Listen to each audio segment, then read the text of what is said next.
সরকারি চাকরিতে বড় পরিসরে নিয়োগের ঘোষণা এলেও দীর্ঘদিন ঝুলে থাকা বেতন কাঠামো সংস্কার ইস্যুতে স্পষ্ট কোনো দিক নির্দেশনা পাওয়া যাচ্ছে না।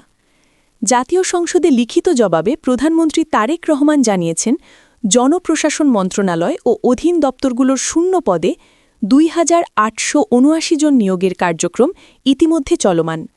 ধাপে ধাপে বড় পরিসরে ৫ লাখ নিয়োগ বাস্তবায়নের পরিকল্পনাও রয়েছে। তবে এই ঘোষণার পরই পে স্কেল বাস্তবায়ন নিয়ে প্রশ্ন জোরালো হয়েছে। সংশ্লিষ্টদের মতে নতুন নিয়োগ কর্মসংস্থানের সুযোগ বাড়ালেও বিদ্যমান কর্মচারীদের বেতন বৈষম্য নিরসনে অগ্রগতি না হলে অসন্তোষ বাড়তে পারে।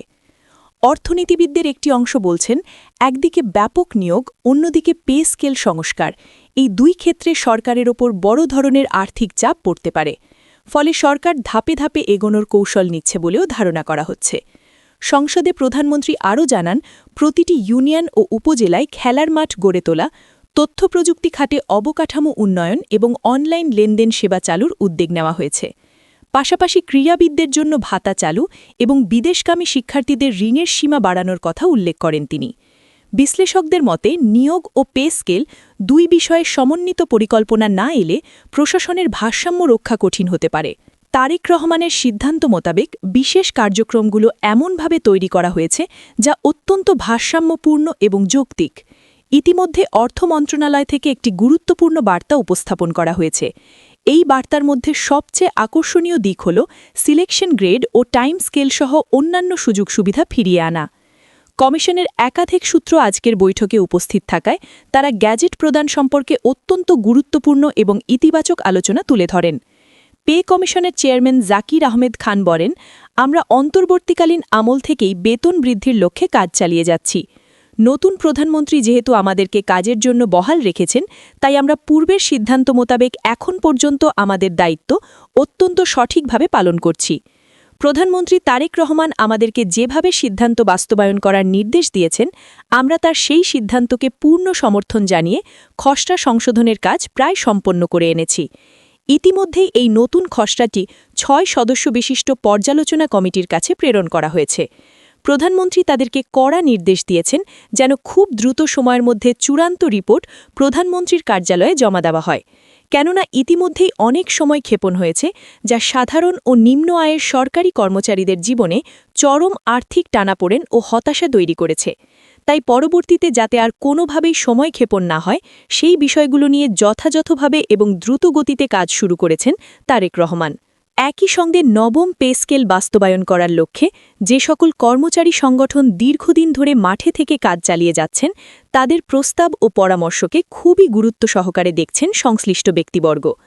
প্রধানমন্ত্রী স্পষ্টভাবে বলেন, আমরা অর্থ মন্ত্রণালয়ের কাছে যে বিশাল অঙ্কের বাজেট বরাদ্দ চেয়েছি, এই বাজেট দিয়েই দীর্ঘদিনের প্রত্যাশিত নবম জাতীয় বেতন স্কেল সম্পূর্ণভাবে বাস্তবায়ন করা সম্ভব হবে।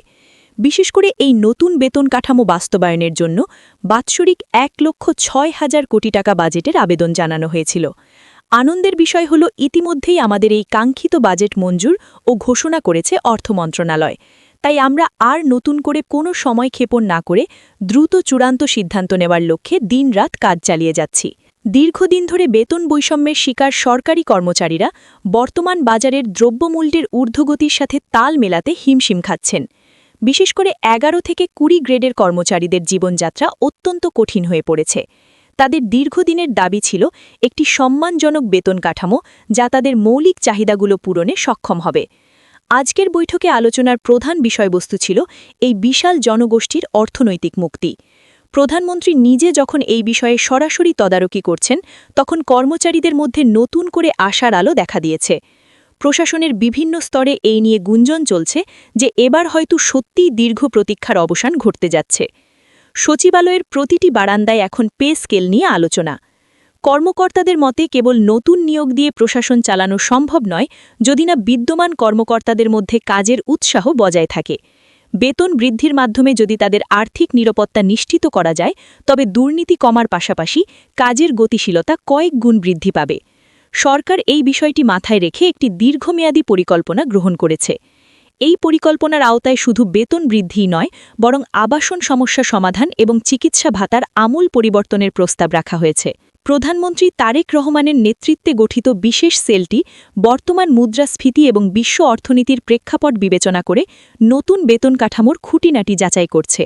তারা বিভিন্ন দেশের সরকারি কর্মচারীদের বেতন কাঠামোর সাথে বাংলাদেশের বর্তমান কাঠামোর একটি তুলনামূলক চিত্র তৈরি করেছে। সেখানে দেখা গেছে যে পার্শ্ববর্তী দেশগুলোর তুলনায় বাংলাদেশের নিম্ন গ্রেডের কর্মচারীদের বেতন অনেক কম। এই বৈষম্য দূর করার জন্যই ১৬,২৫০ টাকার সর্বনিম্ন বেসিক নির্ধারণের প্রস্তাবটি অত্যন্ত জোরালোভাবে বিবেচনা করা হচ্ছে। যদি এটি বাস্তবায়ন হয় তবে তা হবে বাংলাদেশের ইতিহাসে একটি যুগান্তকারী অর্থনৈতিক সংস্কার। অপরদিকে ৫ লাখ নতুন নিয়োগের বিষয়টি দেশের বেকার যুবকদের জন্য একটি বিশাল সুযোগ তৈরি করবে।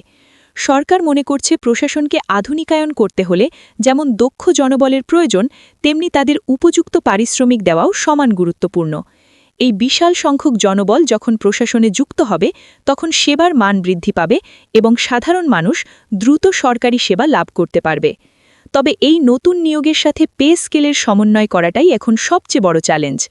অর্থ মন্ত্রণালয় এই চ্যালেঞ্জ মোকাবেলায় তাদের অভ্যন্তরীণ সম্পদ সংগ্রহের ওপর জোর দিচ্ছে, যাতে করে বৈদেশিক সাহায্যের ওপর নির্ভর না করে নিজস্ব অর্থায়নে এই বিশাল বাজেট বাস্তবায়ন করা যায়।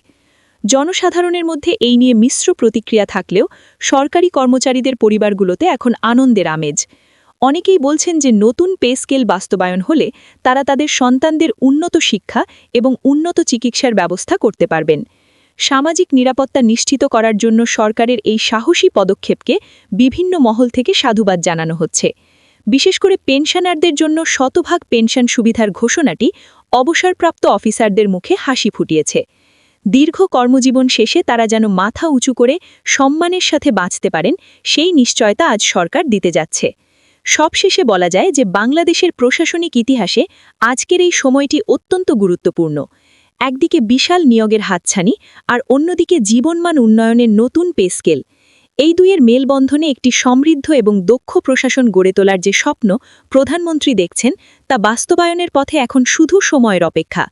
যদি খুব দ্রুততম সময়ের মধ্যে এই প্রজ্ঞাপন জারি হয় তবে তা হবে বর্তমান সরকারের সবচেয়ে বড় সাফল্যগুলোর একটি।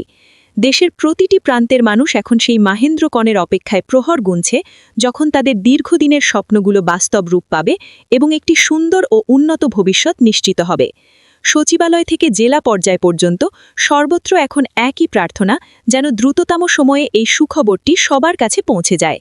ভিডিওটি খুবই জরুরি, তাই দয়া করে সবার সাথে ভিডিওটি শেয়ার করতে ভুলবেন না। আর নতুন ভিডিও আপডেট পেতে এখনই চ্যানেলটি সাবস্ক্রাইব করুন।